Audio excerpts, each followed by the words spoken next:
নামাজ হবে না, কাপড় নষ্ট হয়ে যায়, এমন কিছু ধারণা তারা গ্রামের মানুষগুলো তাদের আছে, তাদের এই ধারণাটা।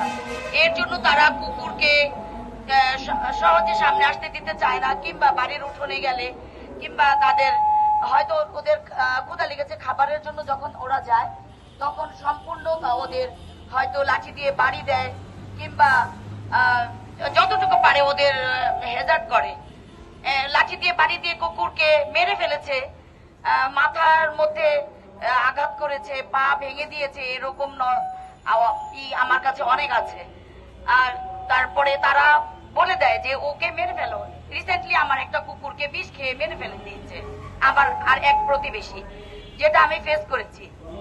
এটা তাদের আসলে বোঝাতে হবে যে কুকুর কাছে আসলে অজু নষ্ট হয়ে যায় না কিংবা কাপড় নষ্ট হয়ে যায় না। এটা আমরা কিভাবে বুঝাবো, এটা আসলে আমরা নিজেরও অনেক সময় বুঝতে পারি না যে মানুষের মাথার মধ্যে কিভাবে দিব। আমি চাই যে তাদের মধ্যে আসুক, সচেতনতা বাড়ুক, প্রাণীদের জন্য তাদের প্রেম এবং ভালোবাসা জাগ্রত হোক। Thank you. ইউনিভার্সিটি থেকে এসেছি। আমাদের এখানে যে এনিম্যাল ওয়েলফেয়ার টিম আছে, আমরা কাজ করে থাকি। আমাদের সামান্য কুকুর খাওয়ানো নিয়ে, আমাদের নিজেদের পকেট থেকে টাকা নিয়ে, সবার সাহায্য নিয়ে, আমাদের শ্রম থেকে কুকুর খাওয়ানো নিয়ে আমাদের এটা খুব হতাশাজনক একটা কথা যে আমাদের ইউনিভার্সিটি প্রেমিসেসে যে টঙ্গের মানুষরা আছে বা আশেপাশে অথরিটেরিয়ান বডি যারা আছে জহুরুল ইসলাম সিটি, তাদের নানা ধরনের অভিযোগ। তাদের হচ্ছে কুকুর কেন খাওয়াচ্ছি, কুকুরদের হচ্ছে আমরা বেশি সায় দিয়ে দিচ্ছি, কুকুরের হচ্ছে বংশবৃদ্ধি বিস্তার করছি। যেখানে আমাদের টাকা দিয়ে আমরা বন্ধত্বকরণ প্রসেস করে থাকছি, কুকুর খাওয়াচ্ছি, সেখানে আমাদের অগোচরে কুকুরদের মেরে ফেলা হচ্ছে, টর্চার করা হচ্ছে। টঙ্গের মামারা পর্যন্ত আমাদের সাথে বনিবনা থাকা সত্ত্বেও তাদেরকে মেরে ফেলছে। তো এই যে এই অত্যাচারগুলা জানার পরেও যে তারা কতটা হার্মলেস, তারা জানার পরেও যে তাদের টর্চার করা হচ্ছে, মেরে ফেলা হচ্ছে, এবং আমরা যথেষ্ট ভালো মতো তাদেরকে বুঝিয়ে বলেছি যে তারা ভ্যাকসিনেটেড, তারা আমাদের আন্ডারে ট্রিটমেন্টে থাকে। এটার পরেও যখন তাদের প্রতি অত্যাচার, সেখান থেকে অথরিটির বডি থেকে কোনো সাহায্য পাচ্ছি না এবং তাদের উস্কানিমূলক আচরণ করা হচ্ছে।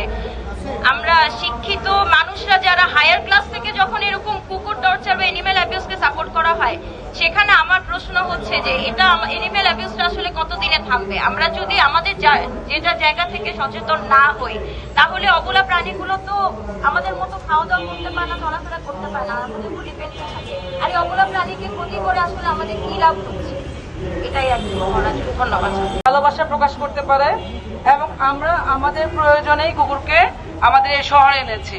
তা আমাদের দায়িত্ব যে এত বিশ্বস্ত একটা প্রাণীকে ভালো রাখা এবং এই প্রাণীটার প্রতি আমাদের সহমর্মী হওয়া, কারণ এই প্রাণীটাই আমাদের সাথে থাকতে ভালোবাসে এবং আমাদের যে কোনো প্রয়োজনে সে আমাদের কাছে আসতে চায়।